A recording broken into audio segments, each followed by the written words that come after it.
Good evening, ladies and gentlemen, and welcome to day 4 of our V.E.D.A challenge, V.E.D.A vlog every day April. And as promised yesterday, today will all be about WrestleMania 29 predictions.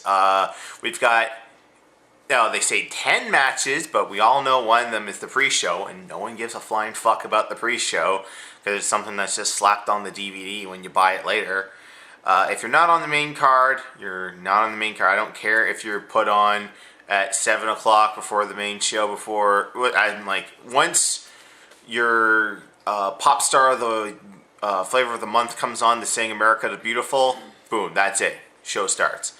So, the pre-show is The Miz versus Wade-Barrett for the Intercontinental title, which has gotten a lot of time on TV, especially with that triple threat match they had on Raw a few weeks ago with Jericho.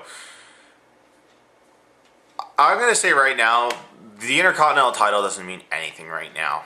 I've said it many times. I don't need to repeat myself. Merge the titles. I want you to merge the mid-card titles and merge the world titles because there's no such thing as brand separation anymore. There's no sense of having 2 mid-card champions and 2 world title or world champions. Just have the one. Because honestly, after WrestleMania, there's going to be a big talent shift, meaning that there's going to be a lot of people from NXT and the developmental territory that's going to come up, and there's a lot of people that are going to be let go. I almost guarantee this because I would say at least 5, minimum 5, maximum 12 superstars and divas get fired after WrestleMania just because they don't do anything. I'm not giving my predictions on that. Maybe another video, but not in this one. So, Wade-Barrett, Miz, IC title. It's the pre-show. Who cares? What's really sad is that besides last year with Cody Rhodes and The Big Show, the Intercontinental title has not been defended at WrestleMania since WrestleMania 18 in Toronto with RVD and William Regal. Think about that.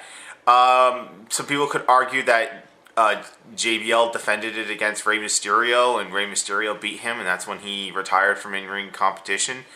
But that match was 25 seconds, minus the 5-minute promo that JBL cut on his way down to the ring. I don't count that at all. I don't count 20-second matches. Like, I pay $50, $60 for a 4-hour pay-per-view. Don't give me a half-ass match.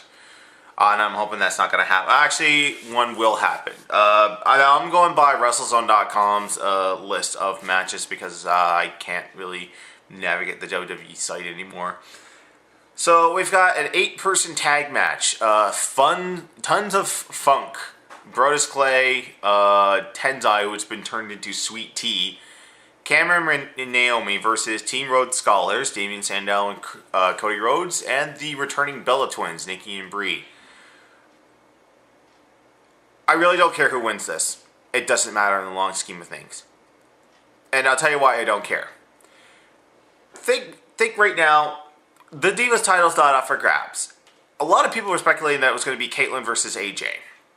And that AJ would walk away with the strap because Caitlyn's had it for a while now. Caitlyn has not done anything. The Divas have not done anything. The most interactions Divas have gotten on television is when the Bellas came back. Because I think at this point now, with Beth retiring and leaving WWE, with them firing Karma, and Kelly leaving because, and Eve Torres leaving because they're not really into the business. They're just there to make a name and, be models and shit. They are scrambling right now to make a Divas division. It is in shambles. I mean, tag team has kind of come up a little bit. But the Divas right now are pretty much where the tag titles were years ago. There were no tag teams back then. There's no Divas now. So we'll wait and see what happens at Mania. Honestly, I really don't care because no, go back to Caitlyn. You gotta wonder how pissed off she must be that the Bellas, who were just hired like 3 weeks ago, are going to WrestleMania, and you work your ass off all year. You're the champion and you don't even get a spot in the card. That's gotta piss you off. That would piss me off. Like I said, I don't care who wins this. This should be the pre-show because this has had less time to develop. And no one will care. This is the bathroom break. Now, Chris Jericho versus Fandango. Fandango going to make his in-ring debut at WrestleMania. Now, this is pretty big for a rookie, especially one that has been stuck in developmental hell, as Johnny Curtis has. I'll give you a quick backstory on Fandango in his early days. He hired on the developmental program and then brought up to NXT. I don't know the seasons because after Wade Barrett won number 1, I stopped watching because 1, they took it off television, and 2, internet shows, I don't watch those. No one does. But yeah, Johnny Curtis won, then he went to SmackDown, and they kept having these promos that said, I'm going to debut next week. Then nothing would happen. Then he'd be like, I'm going to debut next week. It's almost kind of like Brodus Clay having those promos saying that he's a monster and I'm going to destroy everything, and then he comes out with this ridiculous gimmick that apparently got over. So yeah, then they took him off TV, and then they repackaged him as Fandango, and they misspelled his name on the first promo. Fandango! With like 3 or 4 O's at the end. And then they killed that, and then they started bringing him back, and now he's doing this thing, and it's actually getting pretty successful. They get people talking. I mean, you got the people chanting, you can't wrestle, but we'll have to wait and see what happens with Jericho. Now, 1 of 2 things are going to happen. Surprise victory by Fandango, because Chris Jericho is going to be taking more time off and become more of a part-time competitor with WWE, because he's got his robot fighting show on Sci-Fi, and he's going on tour with Fozzy. So I actually anticipate Fandango will go over on Jericho at WrestleMania and kind of launch him into, whatever new program he's going to start off with. So I'm actually predicting on this one to go to Fandango. So far we've got 1 actual prediction and 2 I don't give a fucks. And on to our 3rd I don't give a fuck. Ryback versus Mark Henry. Don't give a fuck. Probably going to be Ryback because they want to rebuild an undefeated streak, even though it got ruined by CM Punk. Sheamus, Big Show, and Randy Orton versus The Shield. I'm not going to predict a winner. Oh, well, I'll predict the winner. The Shield's going to win. There's no way they're going to kill their momentum at a WrestleMania match. So Shield's going over. But the real question is, which of the 3 baby faces are going to turn heel? You know it's going to happen. Whether it's they're going to help this, or they're going to join the Shield, kind of be more of a focused leader for them, which they really don't need because the 3 of them are doing fine all on their own. They don't need a big name to help them out. So, is it going to be Sheamus, Randy Orton, or The Big Show? Now, I know Randy Orton has been lobbying for years for the company to turn him heel again, and he feels he works better as a heel. Big Show, if he turns, this will be turn number 34, just in WWE alone. I mean, how many times has this guy... He has turned heel and face more than AJ Styles in TNA. And AJ Styles turns heel face every 4 months, so... But he doesn't have as long a track record as the Big Show does. Sheamus, that would be the shocker because no one really would see it coming from Sheamus. Sheamus has been pretty straight-laced the last couple of years. I actually would kind of like it. He's not really that funny as a face. I would actually like to see him go back to being a heel. So, for this 6-man tag, the Shield will win, and one of the 3 guys will turn face. It wouldn't surprise me if it was Orton and Big Show. It would surprise me if it was Sheamus, but we'll have to wait and see. Tag team title match. Team Hell No. Daniel Bryan and Kane versus Dolph Ziggler and Big E Langston. Or as a lot of people in the WWE world like to call him, roided up Carlton Banks. As the name they used to give David Otunga. Well, CM Punk gave that to David Otunga. This one, I'm going with, unfortunately, Ziggy and Langston. Why? Because WWE loves to give those straps to the teams that don't function well, that have never teamed up before in their life. I don't have it here, and I don't have a clip. I couldn't find a clip on YouTube of it. But when the Dudley Boys left WWE and they went to TNA and they became Team 3D, they did a shoot interview series with RF Video. RF Video does that one camera. Well, they actually had multiple cameras and they were switching back and forth, which I actually liked. But man, like, to see where they are now compared to where they were years ago with that interview is astounding. But Bubba Ray, or Bully Ray, as he's known in TNA, had this idea, or had not this idea, but here's the mentality. You put a team together, a fresh team. You give them the titles, they're done. Their last title run, or their last run with a tag team or in the company, was against Paul London and Billy Kidman.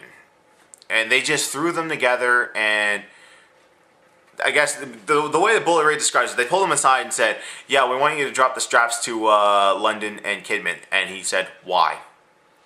And they're like, well, they need it. And it's like, no, why?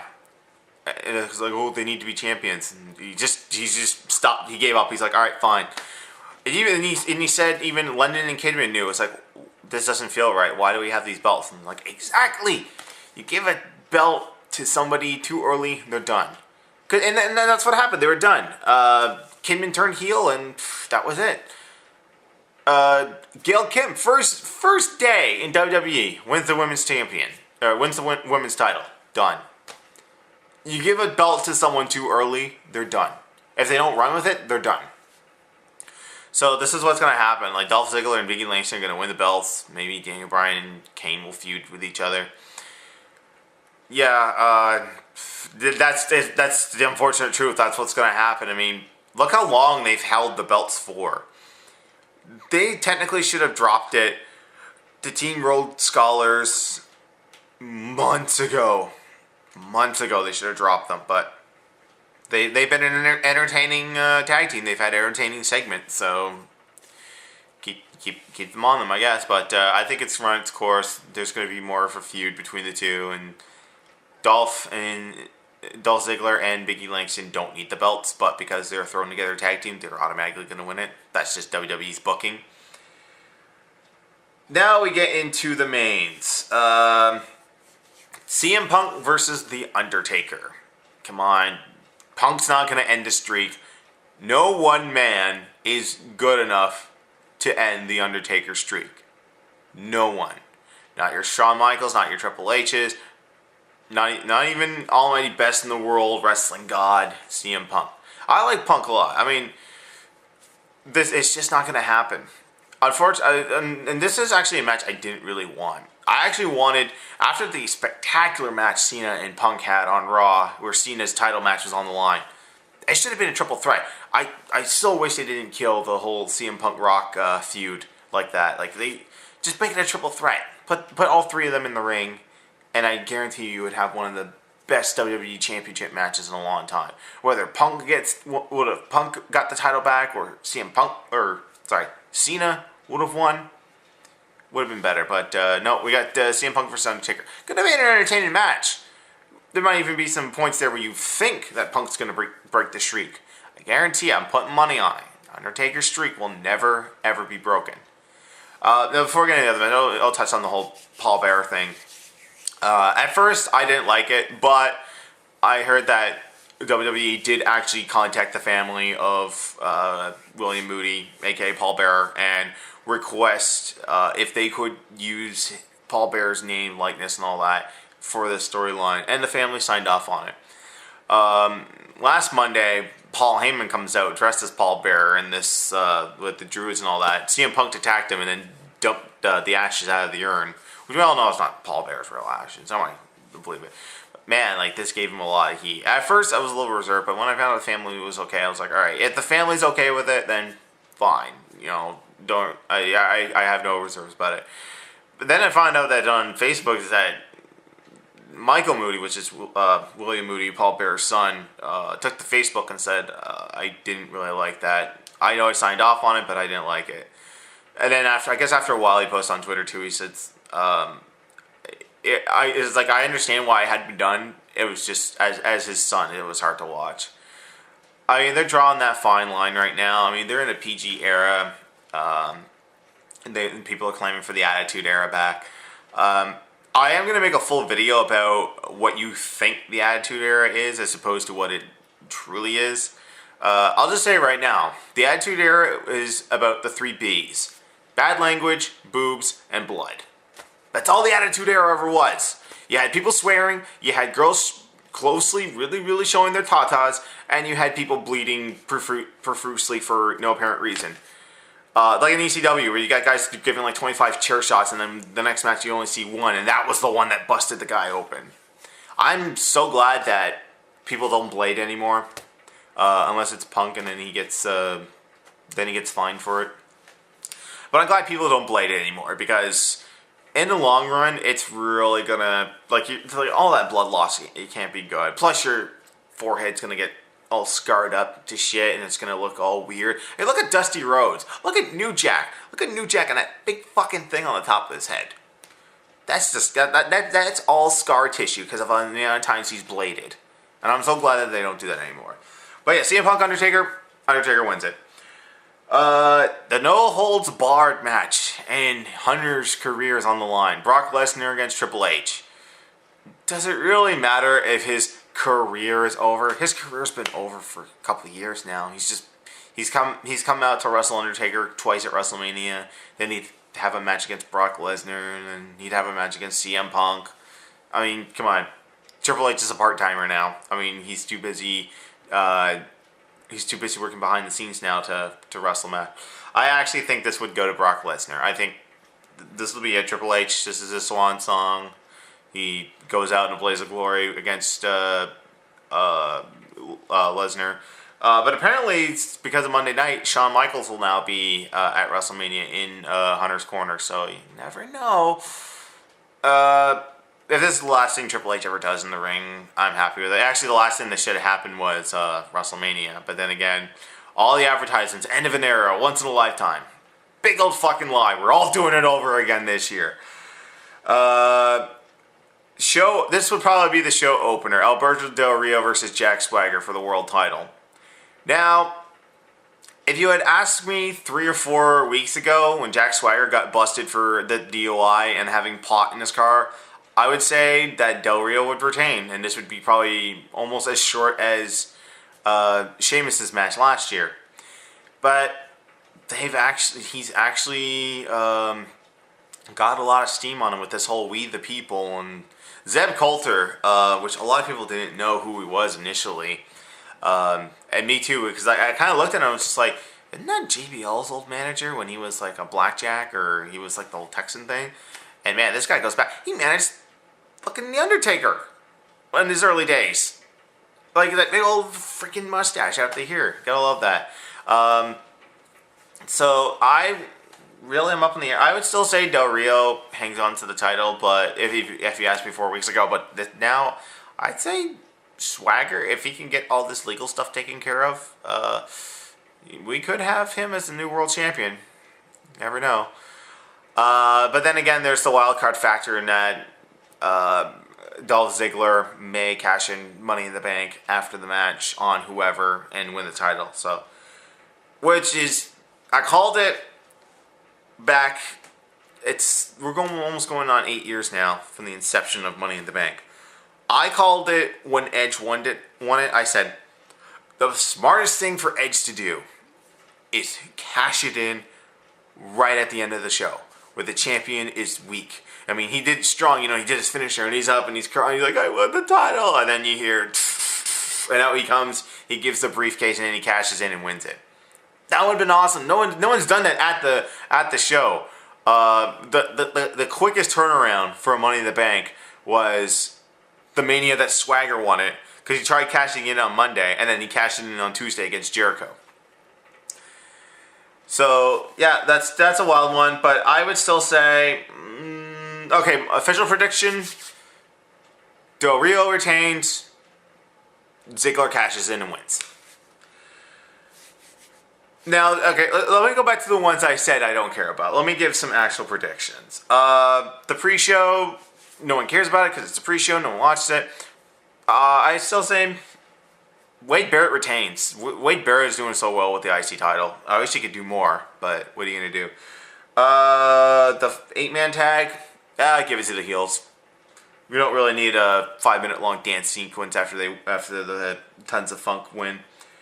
Fandango, I already said he would be the upset of Mania. Actually, I did give a prediction. Ryback would win over Mark Henry. Final match, the twice in a lifetime, Rock versus Cena. Obviously, Cena's winning. I mean, how many more movies does Rock have coming out this month? He's got that one by Michael Bay with Marky Mark in it. Fast 6 is coming out. I don't even know what other movies Rock is doing right now. I mean, G.I. Joe just got released finally, and it's actually getting a lot of rave reviews. Surprising how much the first one sucked shit. It wasn't even a G.I. Joe movie. Yeah, I would say it'd be Cena, and I hope... Okay. The IWC, the Internet Wrestling Community, doesn't like Cena because of his 5 moves of doom and his character stale. You know what? The guy works hard. Yeah, he can do the occasional movie every now and then with WWE films, but you know what? The man still shows up every Monday night to work. He still shows up at house shows to work. Where the fuck's The Rock been? And people are so programmed now to like just automatically cheer The Rock and all of his funny little catchphrases. Do you realize that this man has taken the WWE Championship and just fucked off? Like the last 3 weeks leading up to Mania, he's just been nowhere. And last Monday Night's Raw, that was not the way to build up this. It was just like one single promo each for them. I'm like, have them run out and beat the fuck out of each other. I mean, that's why I like the debate so much, is that they actually got in each other's faces and they actually hit moves on each other. They should have done that today. Or on Monday, I should say. Like, here's what's happening. Cena wins. Now, there's 2 possible outcomes for Cena. He wins clean. He gives the handshake, and then The Rock fucks off for 8 months and then comes back for Survivor Series or whatever. Whatever he's contractually obligated to do with all that 7 figures that Vince McMahon gave him. Or Cena wins with the help of someone heelish. In a perfect world, this is what I would like to see. I would like to see... They're teasing a character change for Zack Ryder. They're teasing a heel turn for Kofi Kingston. Hey, you know, Kofi Kingston's not even on the card. In a real world, if I was booking this, this would be the great time for Cena to turn heel with the help of guys like Zack Ryder and Kofi Kingston. Guys who bust their ass all the time and get nothing. I would love it if the ref was down, out for a while, Ryder comes in, hits the Rough Rider on The Rock. That would be spectacular. That would pop the building. Seeing as how Ryder's from Long Island. Kofi Kingston would be nice if he ran in and did Trouble in Paradise. And then Cena gives him the AA, and then the ref comes back, staggers up, and goes, 1, 2, 3. Guarantee that would be that's how I would write. I would write it as not really a new coming of the NWO, but we really need a big faction group again. I mean, I can't even remember the last time there was a big faction group besides Evolution. Anything bigger than that would probably be the ECW, WCW alliance, and we all know that tanked. That would be how I write WrestleMania. A more practical one would be probably a la WrestleMania 17. Vince McMahon comes out and hands over a chair to Cena, and he uses it to beat the hell out of The Rock to win. And this is after like an exchange of finishers where neither man can put either one down. So he enlists the help of Vince to win. But that's not going to happen because Cena's still the babyface of the company. He's the Hulk Hogan of the company. But then again, they turned Hulk Hogan heel in WCW, and look what that did. It boosted the business.